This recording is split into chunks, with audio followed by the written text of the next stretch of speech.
Good evening, President Hansen, board members, council.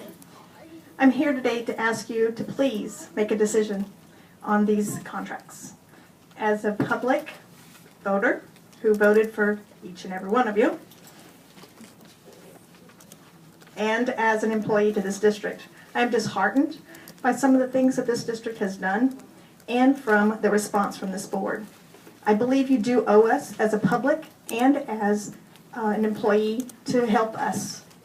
And if you can't, then we need to do something different, and I apologize for that. But it is not something that we choose to do every day by coming to this board and listening to all the things that are happening here and not seeing anything done.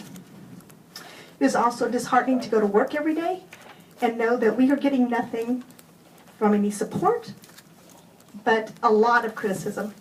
And I think it's time for you to do something, and I request that you do it. Thank you. Thank you, Ms. Hickey. I think that's the only card, or is this one? No, that's the only card. Okay, board discussion on 15.5, the amended contract for superintendent. And I will say, absolutely, it's time to do something.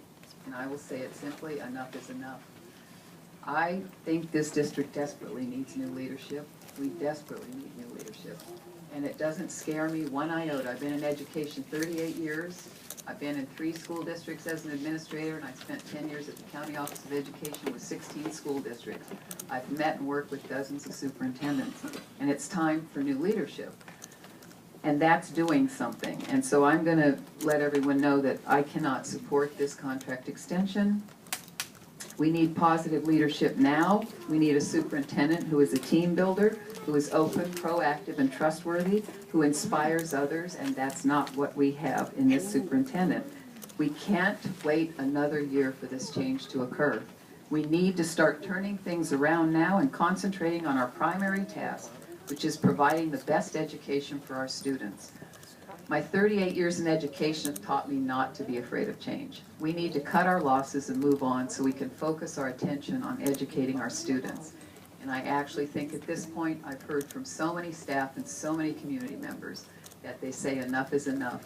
We deserve better. I am looking forward to positive leadership and a change and starting to actually begin to have conversations about building staff morale and about increasing participation, about opening up the way we do business. So I will definitely do my part as I see it on March 25th, which is not to rubber stamp a contract extension for this superintendent. Is there any other board input or commentary?